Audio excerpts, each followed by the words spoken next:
Welcome back to Ghost Pirate Entertainment. I'm your host, Kanan Becker, and today we do another deep dive into Tubi.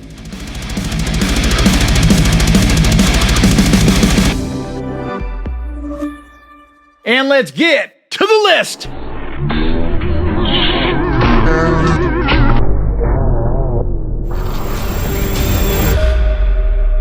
Hello again. Hello, Cherry.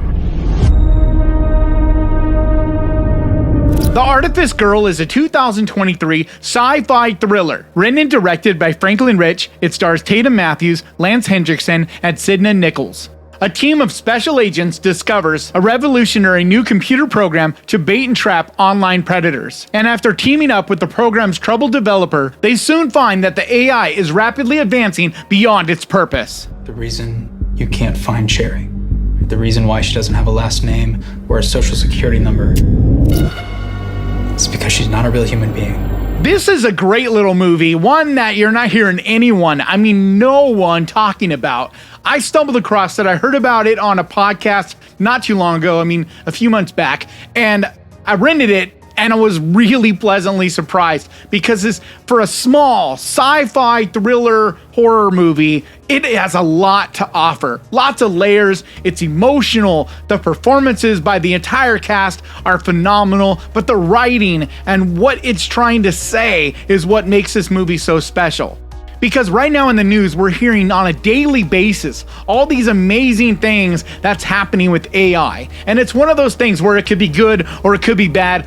Probably it'll be a little of both, but this kind of delves into that and looks at it from a kind of unique perspective. I think it's really, really well done and very fascinating with wonderful performances by this cast, especially Lance Hendrickson, who's got a small part in it, but it's brilliantly done. I just love this movie and highly recommend it. Time we ended this. You don't end Armageddon. We're both going to hell! 976 Evil is a 1988 supernatural horror movie. Directed and co-written by Robert Englund. It stars Stephen Jeffries, Patrick O'Brien, and Maria Rubel. The plot's about Spike, who dials 976 Evil and receives supernatural powers and turns into a satanic killer.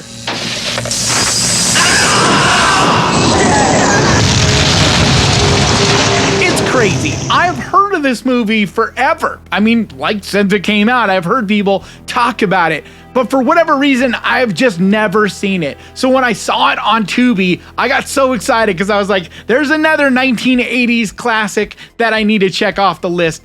And so I was all over it. And honestly, I couldn't have loved it more. This is what I love so much about 1980s horror. It's silly, it's over the top, it's campy, it's got a lot of gore and ooky, gooey grossness, but that just makes it so charming and so much fun. And Stephen Jeffries absolutely kills it in this role. I've seen him in small parts in other things, but I'd heard that his performance was really good in this. But until seeing it, I didn't realize because he transforms. He does one of those, like the movie Christine, the way that character transforms from this nerdy, into this cool guy, whatever. He does an even more insane transformation than that in this because he goes from this nerdy, weird, a little bit too much, like a little too stereotypical nerd, but it was pretty funny, I gotta say. But he goes from that into the most insane, satanic monster demon killer character, and it's just absolutely a blast. So if you're a fan of 1980s horror and for whatever reason have never seen this like me, this is a perfect time while it's available on Tubi. So absolutely check it out. And when it makes this world drown,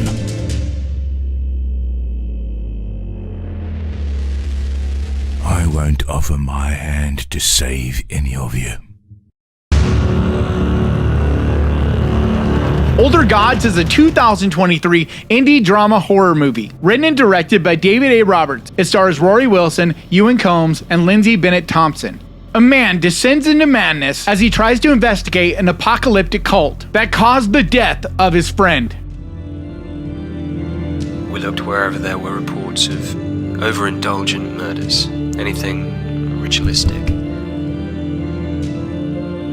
And we found lots of them. Okay, so you gotta keep in mind, this is a small movie. It is a little bit of a slow burn, does take some time developing, and it doesn't have a lot of crazy things happening. It's much more of a quiet, disturbing, uncomfortable kind of movie. But slowly, the anxiety and dread develop in it, and it really becomes fascinating and well put together. But this is mostly a movie for people like me who absolutely watch everything that has to do with cosmic horror, Lovecraftian horror, things in that world. I'll watch anything. It doesn't matter how low budget, it doesn't matter how poorly put together it is, I'll watch it. And I wouldn't say that this is the best or a game changer in that subgenre, but it also isn't one of the worst either. This is actually a pretty decent little movie. Like I said, it is small, so you gotta keep your expectations low, but if you love cultish stuff with uncomfortable vibes that kind of slowly build and do all of that, then I think you'll really enjoy this. So definitely add this one to your list.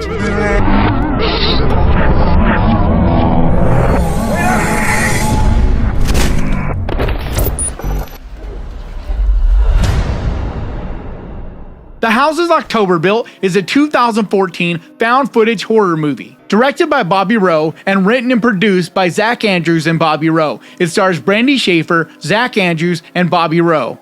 The plot follows 5 friends who set out on a road trip in search of the best haunted houses, but find themselves targeted by a mysterious, demented group. I've rented an RV. I want to find the most extreme haunted house in the world. What is an extreme haunt? I don't understand how far you really can go on without hurting somebody.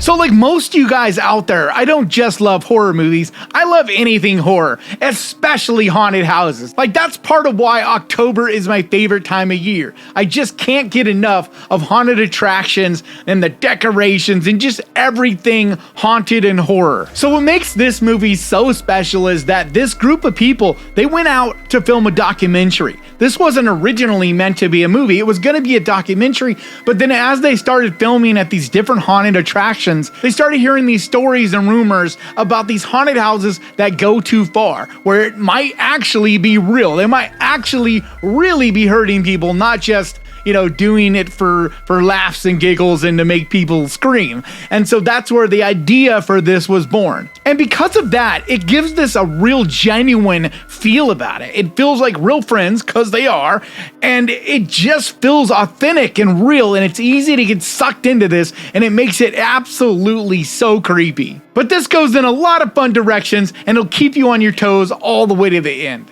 And every week as we get closer and closer to Halloween, I'm going to keep throwing these picks in there to help you get into that festive, spooky time of year mood. And I think this is a perfect pick this week to get you into the spirit.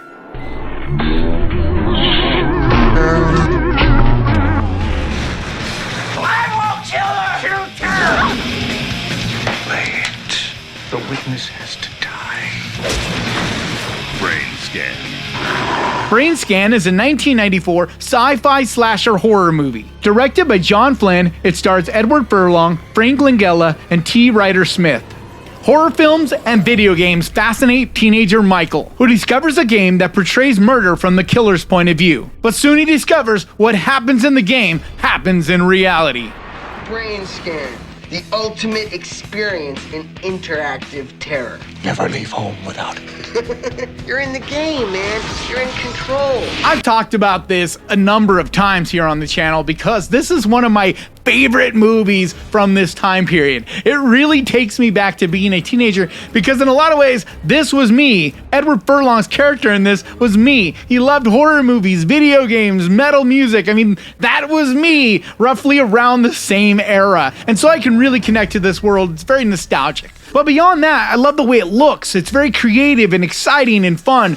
And it has a really interesting concept to it as well. This is a plot that you just haven't really seen done, and it is a really creepy concept. I just think it's a lot of fun, a perfect kind of popcorn horror movie, one I think you could have a great time with. So absolutely add this to your list.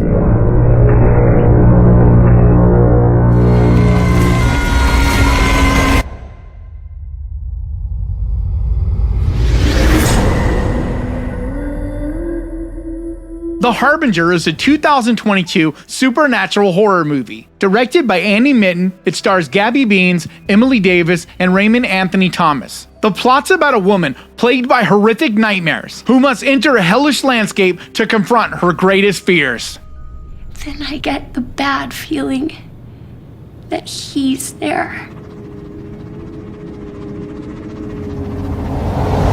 Who? This is a phenomenal movie. This really is one of the very best from last year. I did do a full review of this when I first saw it because it was just that blown away, because I had thought I had seen everything that was, the best of, so to speak, from last year.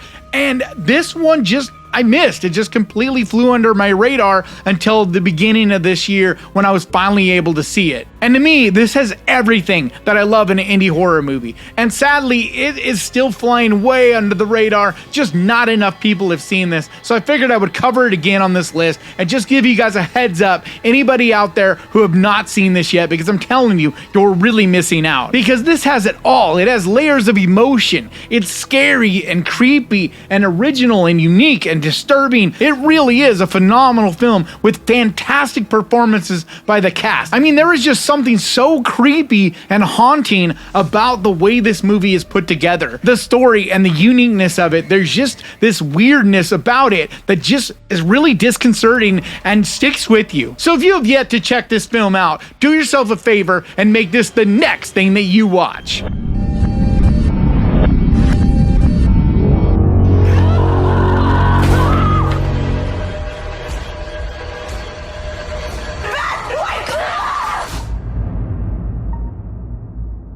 Incident in a Ghostland is a 2018 psychological horror movie. Written and directed by Pascal Laugier, it stars Taylor Hickson, Emilia Jones, and Crystal Reed. 16 years after a dramatic event, a mother and her two daughters reunite at a house where it happened. But soon their reunion starts to take a bizarre turn. Some guy's been breaking into people's homes, murdering the parents, and sparing the daughters. This is one of those movies when people ask me, what is a hidden gem, an absolute banger that nobody ever talks about?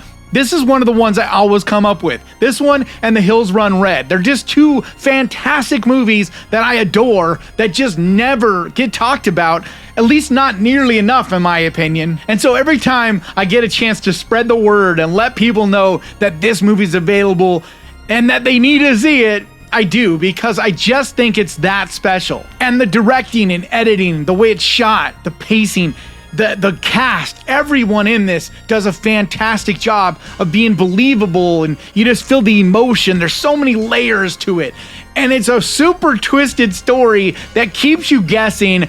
And I'd be surprised if you guessed the ending of this, because it really is that twisted and that big of a surprise, at least in my opinion. But I don't want to say anything else about this because it's one that's easy to spoil, and once it's spoiled, it just doesn't quite have the impact. But this is one of those films that if you're a fan of horror, I think it's an absolute must-see.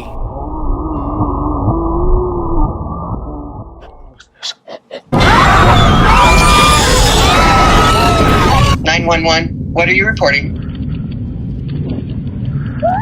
Can you hear me? The Outwaters is a 2022 experimental horror movie, written, directed, and starring Robbie Banfitch. It also stars Angela Bassilis and Scott Schimmel. The story is about four friends who encounter menacing phenomena while camping in a remote stretch of the Mojave Desert.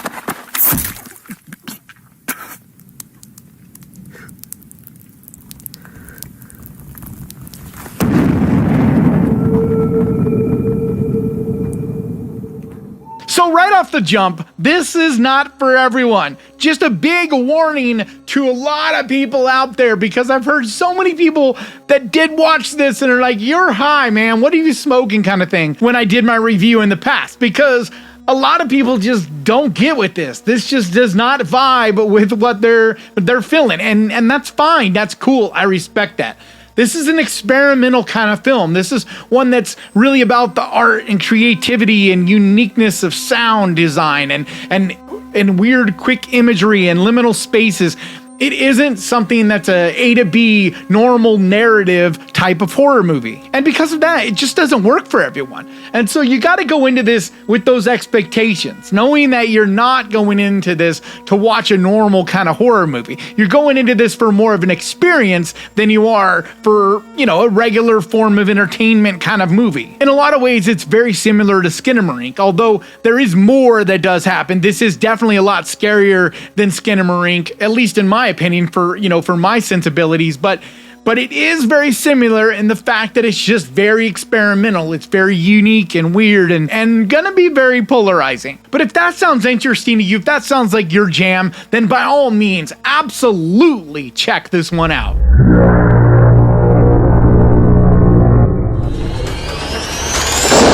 Wherever you were, just forget about it. I can't. There's no one left to finish this but me. 8mm. 8mm is a 1999 crime drama thriller. Directed by Joel Schumacher, it stars Nicolas Cage, Joaquin Phoenix, James Gandolfini, and Peter Stormare. A small, seemingly innocent reel of film leads surveillance specialist Tom Wells down an increasingly dark and frightening path, drifting further and further away from his wife, family, and simple life of a small-town private eye. All I want is to know that this atrocity is false.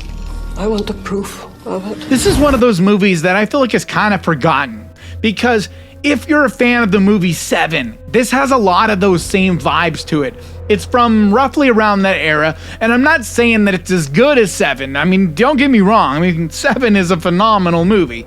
But this one is really, really good too. Nicolas Cage gives a really fantastic performance in this. He's very believable, and he really goes through a range of emotions. It isn't just Nicolas Cage being Nicolas Cage. He really does a lot of the heavy lifting, so to speak, in this film. But it has a stacked cast with Joaquin Phoenix, James Gandolfini, Peter Stormare, and others. I mean, the cast is really, really phenomenal in this, and it's directed by Joel Schumacher. So I mean, that right there gives it this huge level of credibility as well. And it takes you into this dark, seedy underbelly world of snuff films and all the taboo things that really do exist in the world. And even though a lot of this is embellished, and I feel like it is a little bit silly, there are things about this that are a little over the top, especially, this movie is a little dated in some ways because of those things. I still think it gets the point across and gets very uncomfortable, dirty, and off-putting. So if you've never seen this funky, weird little movie, I highly recommend it. You'll feel all the thrills and chills of seeing one ghost multiplied by the magic number 13. 13 Ghosts is a 1960 supernatural horror movie. Produced and directed by William Castle, it stars Martin Milner, Joe Moreau, and Donald Woods. A family inherits what proves to be a haunted house, but a special pair of goggles allows them to see their ghostly tormentors. Do you believe in ghosts? I do. And you will too, when you come to this theater and see my picture, 13 Ghosts. So like a lot of you out there, I absolutely love the 2001 version of this film with Matthew Lillard. It's so much fun. It's weird and zany and just got all these amazing ghosts. It's just a brilliant film. But a lot of people don't realize that is a remake. That is a remake of a William Castle film from 1960. And when I saw that it was available on Tubi, first I tried to watch it on the channel on the Monday movie nights, but unfortunately we couldn't watch it on YouTube. So I'm recommending that you guys go over to Tubi and check it out there. Because if you're not familiar with William Castle movies and the fun things that he did in the 60s, 50s, and 60s, I'm telling you, you need to look into it because his ideas were so weird, quirky, and zany. He really was a showman and added a lot of fun layers to movies. And I really wish that someone would bring back things like that. Things that were interactive and your fun, campy, Saturday matinee kind of horror movies. But this is one of his most fun because you have these glasses and they can see these ghosts. Unfortunately, we don't have them now, so we can't see them in the way that he envisioned. But back when this was in theaters, you would have worn these special glasses that would have made the ghost extra glow. I think they turned reddish color or something like that, but it made them pop off the screen more. And I just think that's such a fun idea, and it has so much charm to it. And in a lot of ways, it doesn't get a lot of credit as one of the classics, and I think it deserves more attention. Either way, I think it's a perfect pick for this Saturday night. So do yourself a favor, grab your popcorn and your candy, and enjoy!